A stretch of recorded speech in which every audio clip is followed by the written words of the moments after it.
She whispered to a stranger, "Will you dance with me? My ex is watching." What she didn't know was that the man she just...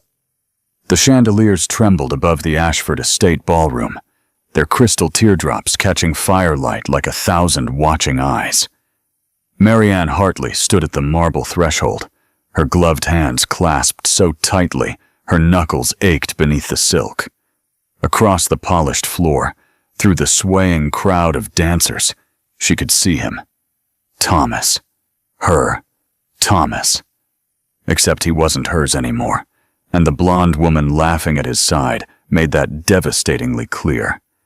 The air smelled of beeswax candles and imported roses, cloying and too sweet.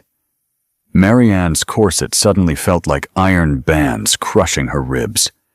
She had told herself she wouldn't come tonight, had sworn to her sister Eleanor that she was perfectly fine, that 3 months was more than enough time to forget a man who had discarded her like yesterday's newspaper. But Eleanor had insisted, had practically forced the emerald gown over Marianne's head and pushed her out the door. "You cannot hide forever," Eleanor had said. "He doesn't deserve that power over you." Now, watching Thomas spin that woman across the floor with the same confident grace he'd once used to make Marianne feel like the only person in the world, she understood what a terrible mistake this had been. Marianne turned toward the terrace doors, seeking escape, when a hand caught her elbow. She spun, ready to make excuses to some elderly aunt or gossiping cousin, and found herself staring at a wall of black evening coat. Her eyes traveled upward and upward. The man towering over her had the kind of face that made people uncomfortable. Not ugly, but severe.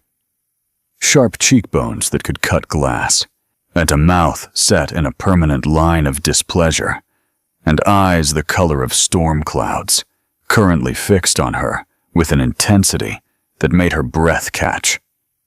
"Dance with me." His voice was low, more command than request. Marianne blinked. "I beg your pardon? Your former lover is watching you retreat. Unless you want to give him the satisfaction of seeing you flee, I suggest you accept my offer." The stranger's expression didn't change, but something flickered in those gray eyes, almost like amusement, though his face remained granite. Heat flooded Marianne's cheeks. How did he know about Thomas? She glanced back across the ballroom and, yes, Thomas had stopped dancing. He was looking directly at her, his expression unreadable. The blonde woman was tugging at his arm, clearly annoyed at his distraction. Marianne's pride, wounded and raw, had made the decision for her. Yes, I'll dance with you."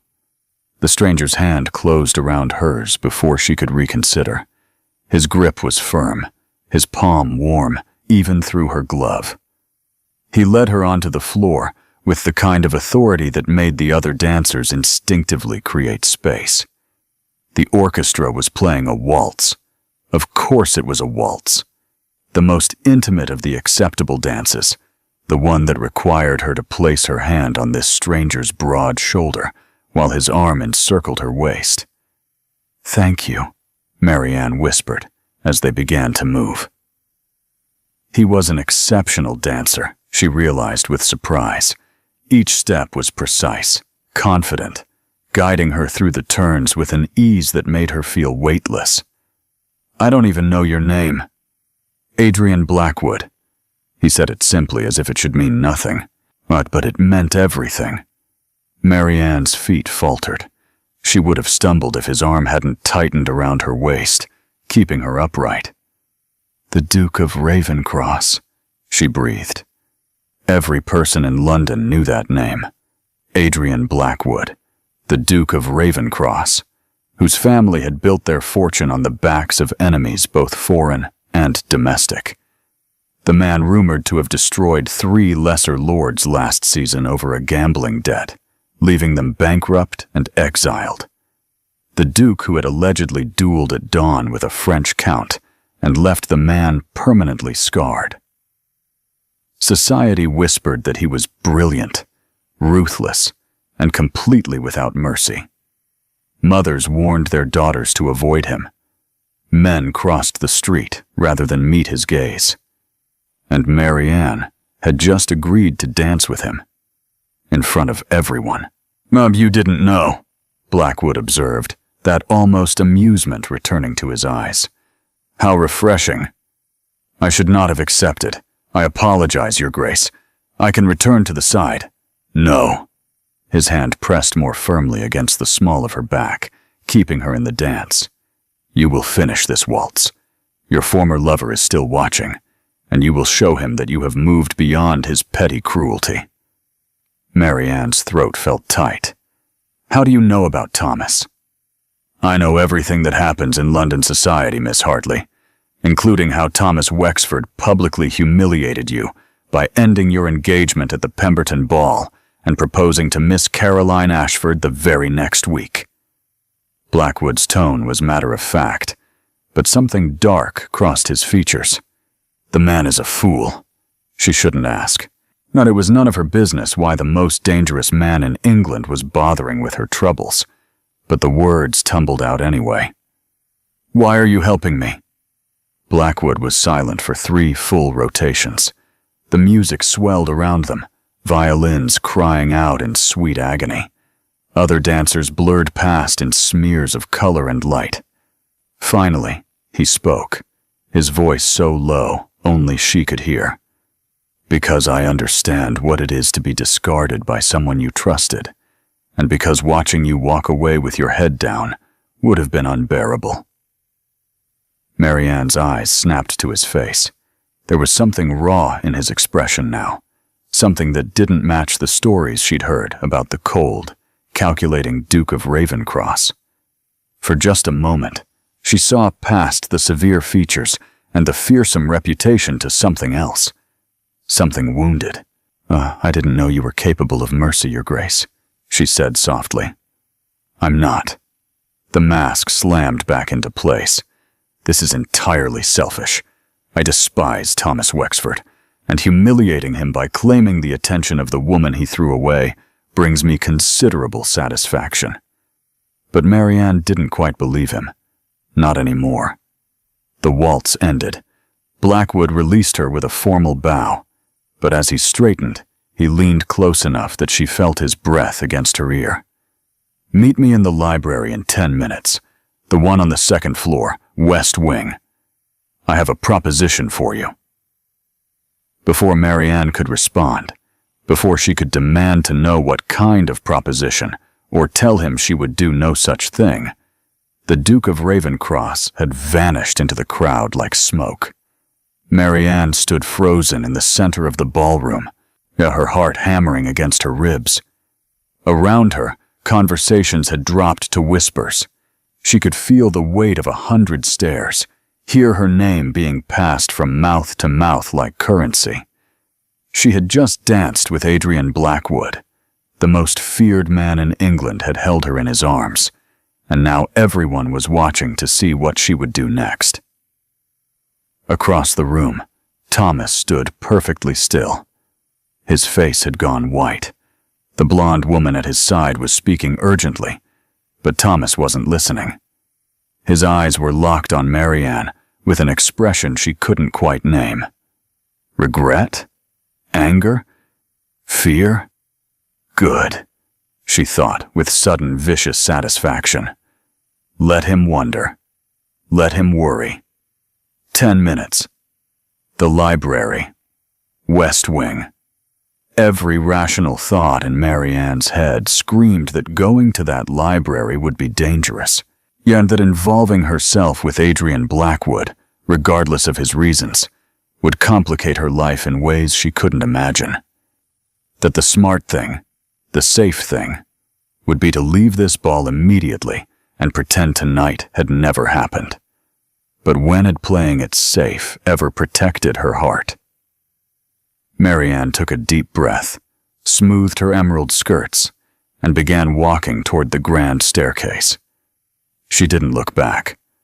The library door clicked shut behind Marianne with a sound like a cell locking. Moonlight poured through the tall windows, painting everything in shades of silver and shadow.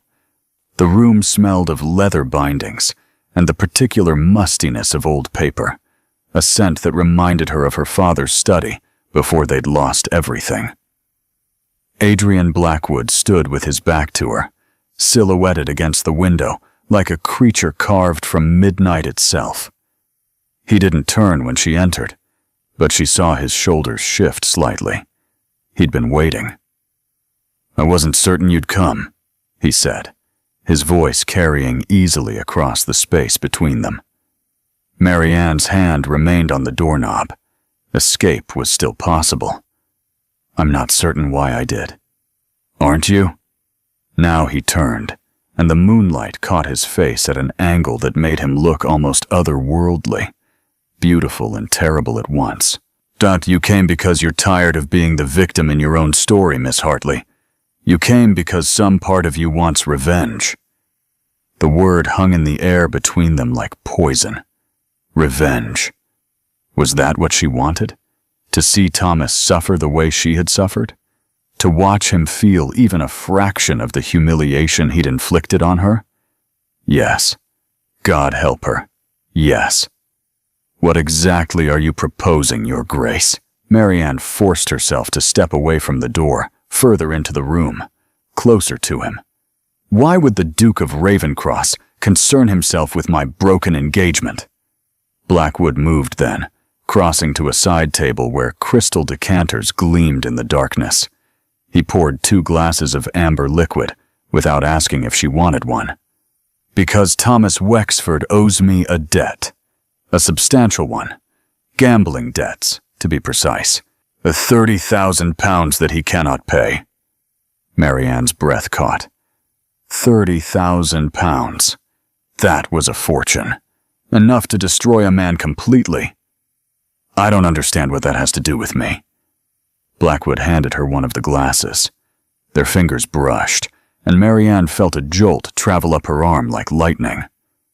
Thomas believed he could solve his financial problems by marrying Caroline Ashford. Her dowry would have covered his debts with enough left over to maintain his lifestyle. But he made a critical mistake. What mistake? He didn't ask Lord Ashford's permission before breaking your engagement, and Lord Ashford, it turns out, is a traditionalist who values honor above all else. He's furious that Thomas humiliated you publicly. He's threatening to withdraw his blessing for the marriage. Marianne's mind raced. If Lord Ashford refused his consent, Caroline couldn't access her dowry, and without that money, Thomas would be ruined. "You're saying Thomas might lose everything anyway?" "Might." Blackwood took a slow sip of his drink, his eyes never leaving hers. "Unless we help him lose it faster, more completely, in a way that ensures he never forgets the lesson."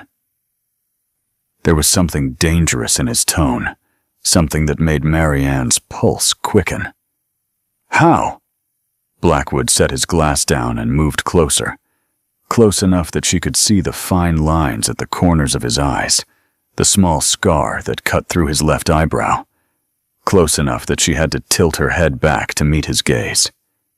"You and I will pretend to be engaged." Marianne nearly dropped her glass. "Absolutely not." "Hear me out." His voice remained calm, reasonable, but as if he were proposing a business arrangement, and not something that could destroy both their reputations. "Thomas ended your engagement because he needed money. But if you appear to have captured the interest of a duke, one of the wealthiest men in England, it will drive him mad with regret. He'll realize what he threw away. And more importantly, it will create doubt in Caroline Ashford's mind." "Doubt?" Marianne's head was spinning. "Caroline wants status and security. If she believes you've secured a duke while she's stuck with a man drowning in debt, she'll start to question her choice. Women like Caroline always keep their options open. She'll begin pulling away from Thomas, creating friction. Lord Ashford will see that his daughter isn't entirely committed. The engagement will crumble from within." It was diabolical, cruel, It perfectly calculated to destroy Thomas in the most painful way possible. Marianne should refuse, should walk out of this library and forget this conversation ever happened. But the image of Thomas's face when he'd told her he was marrying someone else burned in her memory like acid. The way he'd smiled apologetically, as if breaking her heart was merely an unfortunate inconvenience. The way their so-called friends had whispered behind their fans, pitying her, judging her, wondering what she'd done wrong to lose him. "What do you get out of this?" she asked. "Beyond settling Thomas's debt." Blackwood's expression shifted. Something vulnerable flickered across his features before he could stop it. "The woman I was engaged to married my brother 3 years ago. She claimed she loved me, but when my father threatened to disinherit me over a political disagreement, she chose my brother instead. The title and money were all that mattered to her." Marianne's chest tightened. "I'm sorry." "Don't be." His voice hardened. "She did me a favor. She showed me that love is a fairy tale people tell themselves before reality crushes them.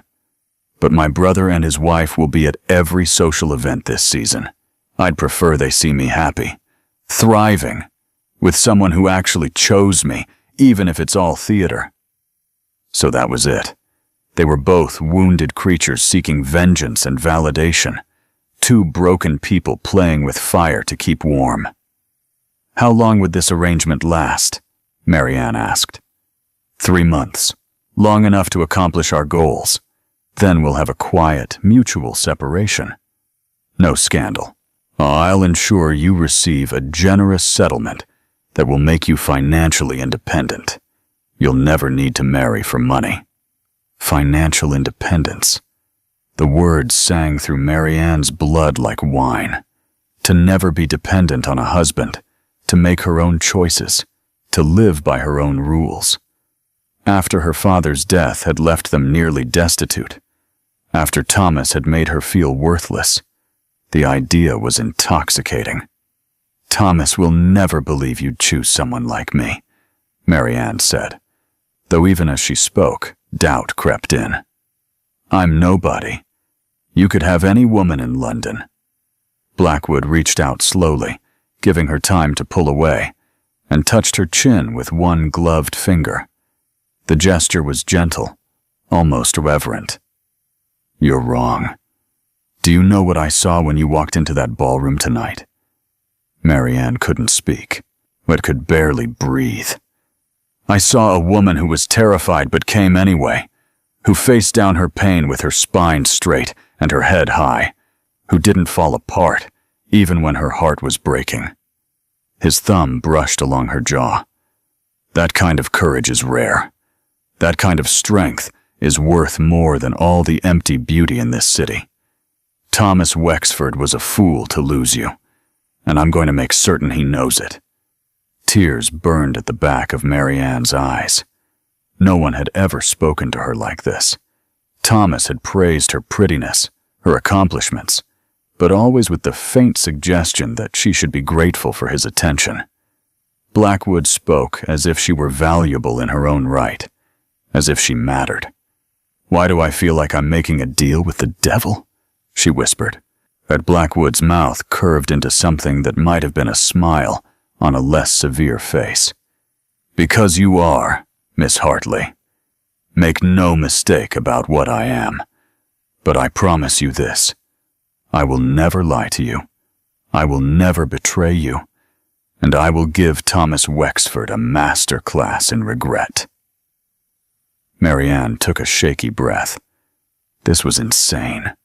Reckless. Possibly the worst decision she'd ever make.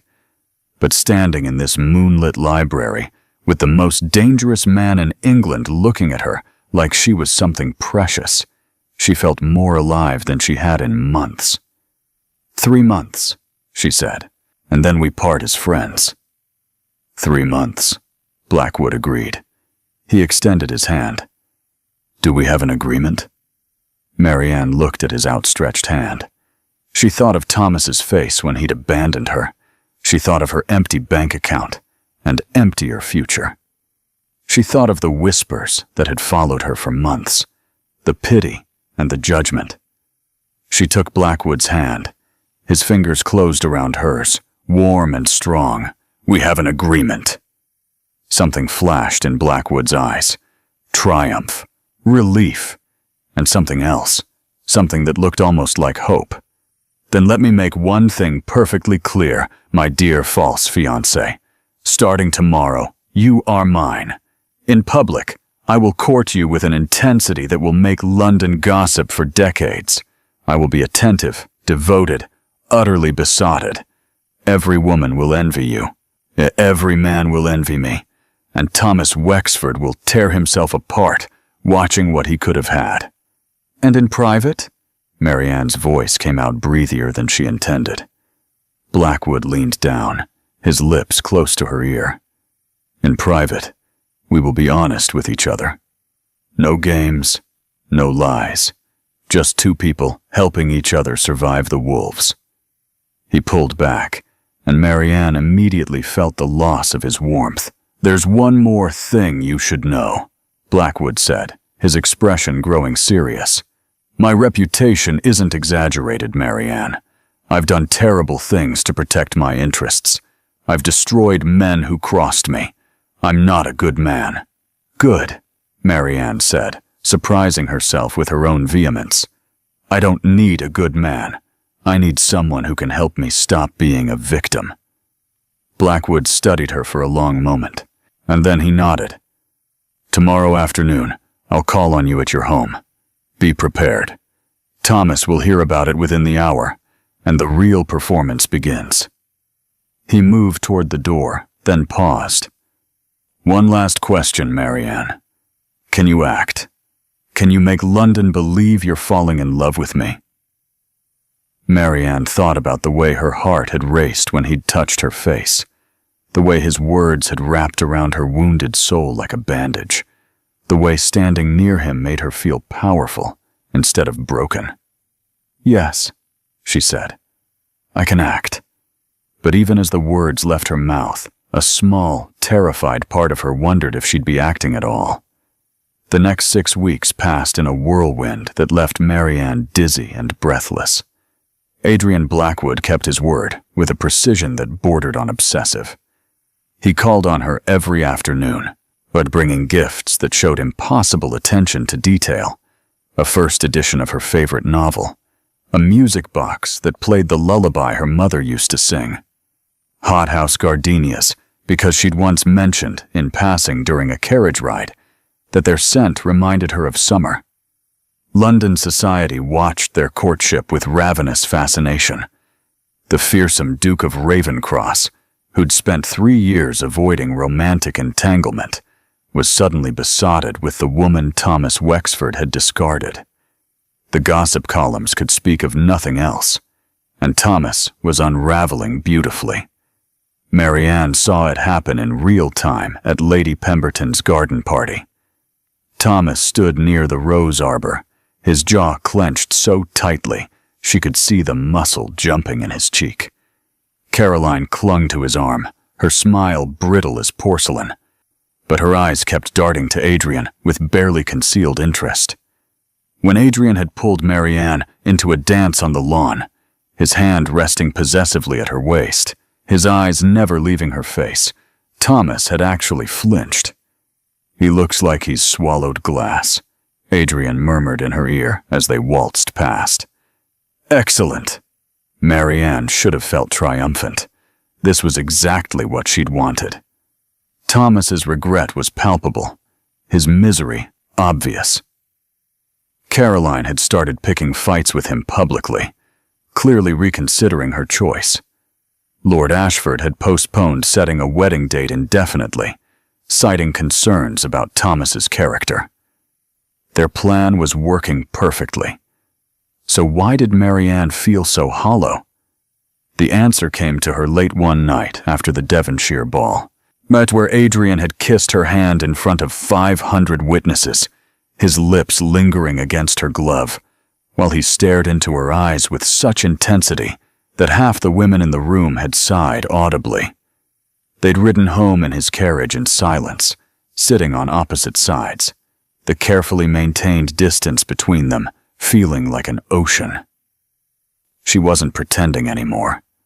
Somewhere between the afternoon he'd brought her that music box and the morning he'd defended her honor. When Lord Hartwick made a crude comment, Marianne had stopped acting. The way her heart raced when Adrian smiled, those rare, genuine smiles he gave only to her when no one else was watching.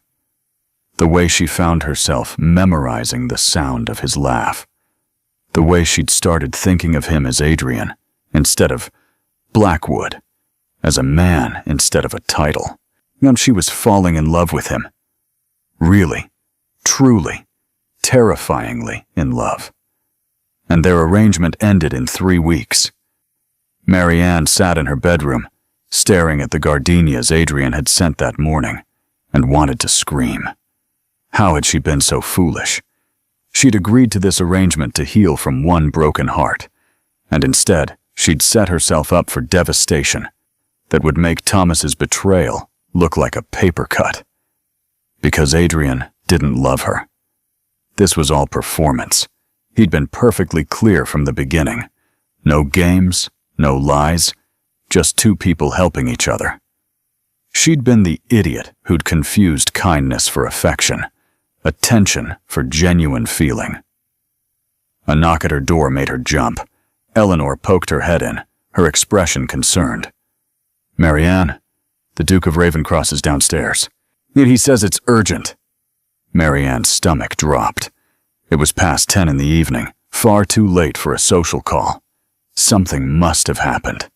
She rushed downstairs, still in her evening dress from the ball, and found Adrian pacing her parlor like a caged wolf. His cravat was loosened, his hair disheveled, as if he'd been running his hands through it. She'd never seen him look so undone. "Adrian? What's wrong?" He spun to face her, and the expression in his eyes stole her breath. Raw, desperate. Nothing like the controlled mask he wore for the world. "I need to tell you something, and after I do, you'll probably end our arrangement immediately, but I can't keep lying to you. Not to you." Marianne's heart hammered. "What do you mean?" Adrian crossed to her in 3 long strides. He took her hands in his, and holding them like they were something infinitely precious. "I told you I wanted revenge on Thomas Wexford, that I wanted to make my brother and his wife uncomfortable. I told you this was all performance, all practical." His jaw worked. "I lied. I don't understand. I saw you 6 months ago, Marianne, at the Thornbury Musicale. You were playing piano, and Thomas was supposed to be watching you, but he was flirting with Caroline in the corner instead, and you knew. I could see it in your eyes. You knew he was betraying you, but you kept playing. You finished the piece beautifully, even though your hands were shaking." Marianne's eyes widened. She remembered that night, remembered the humiliation of watching Thomas ignore her performance to whisper with another woman. She'd thought no one had noticed her pain. "Well, I couldn't stop thinking about you after that," Adrian continued, his voice rough. "I told myself it was just sympathy, anger at Thomas's cruelty. But then I made inquiries. I learned everything about you, your kindness, your intelligence, the way you'd nursed your father through his final illness, the way you'd tried to save your family from bankruptcy even though it was hopeless. And I realized I was obsessed." "Adrian." Her voice came out as barely a whisper. "When Thomas ended your engagement, I was glad. God help me, I was glad because it meant you were free. And when I saw you at the Ashford ball looking so broken, I didn't help you because I wanted revenge on Thomas. I helped you because I couldn't bear to see you in pain. Because I'd already fallen in love with you, and I was too much of a coward to tell you the truth." Tears spilled down Marianne's cheeks. "You're lying. This is part of the performance." "It's not." Adrian released one of her hands to cup her face, his thumb brushing away her tears. "I love you, Marianne. I love your courage and your compassion, and the way you snort when you laugh really hard and try to hide it. I love how you argue with me about books, and how you always leave a little food on your plate, because you were taught it's polite, even though you're still hungry. I love every single thing about you. And I'm terrified because in 3 weeks you're going to walk away and I'll have to pretend I'm fine when I'm absolutely shattered. Marianne couldn't breathe, couldn't think. The most powerful man in England was standing in her parlor with tears in his eyes, telling her he loved her. You said love was a fairy tale. I was wrong. His voice cracked. You proved me wrong. Every day with you, every moment, even the ones where we were supposedly just acting. You made me believe again. You made me want things I thought I'd buried forever. A real marriage. Children. A life built on something more than contracts and appearances. Adrian. Marianne's hands came up to cover his, where it still cupped her face. You impossible, infuriating, wonderful man. I love you too. He went utterly still. What? I love you. I've loved you for weeks, and been absolutely miserable about it, because I thought you didn't feel the same way. I thought I was just convenient revenge, and a pleasant distraction. Convenient? Adrian laughed, the sound slightly hysterical. Marianne, you've destroyed me, ruined me for anyone else. I can't imagine my life without you in it. Then don't. She rose on her toes, bringing her face closer to his. Don't imagine it. Make it real. Are you certain? His hands trembled against her skin. I'm still not a good man, Marianne. I still have enemies. Being with me means danger and complications, and society watching your every move. I don't want a good man, Marianne said firmly.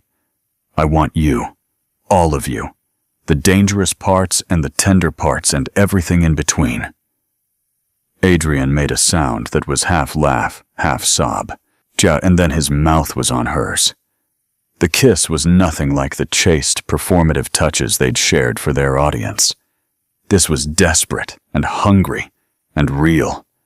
His arms came around her, pulling her flush against him, and Marianne melted into his embrace like she'd been made to fit there. When they finally broke apart, both breathing hard, Adrian pressed his forehead to hers. Marry me. Really, marry me. Not for revenge or appearances or practical arrangements. Marry me because you love me, and I love you, and I want to spend the rest of my life proving I deserve you. Yes, Marianne whispered. Yes, 1,000 times yes. 3 months later, Marianne walked down the aisle of St. George's Chapel on Eleanor's arm, wearing a gown of ivory silk that caught the light like captured moonbeams. Adrian waited for her at the altar, and his severe face transformed by a smile so bright it made her heart ache. The chapel was filled with everyone who'd watched their supposed courtship, everyone who'd gossiped about the Duke of Ravencross and his unexpected choice of bride. But Marianne only had eyes for Adrian. Thomas Wexford sat in the back pew, alone. Caroline had broken their engagement 5 weeks earlier and promptly married a viscount with twice Thomas's fortune. Lord Ashford had publicly cut Thomas from his social circle for his treatment of Marianne. Thomas's gambling debts had been quietly paid by Adrian as a wedding gift to Marianne, the act of mercy she'd requested, because she found she no longer wanted revenge. She just wanted Thomas to fade into insignificance while she built something beautiful with the man she loved. As Adrian slipped the ring onto her finger, while his hand steady and sure, he leaned close enough to whisper, "No more acting, my love." "No more acting," Marianne agreed, tears of joy streaming down her face. "Just truth." Their first kiss as husband and wife brought thunderous applause from the congregation, but neither of them heard it. They were too lost in each other, two wounded souls who'd found healing in the last place they'd expected, in honest love born from pretense, in strength found through vulnerability, in a future built on the ashes of their painful pasts. Later that night, in the master bedroom of Ravencross Manor, Adrian held Marianne close as moonlight painted silver patterns across their entwined bodies.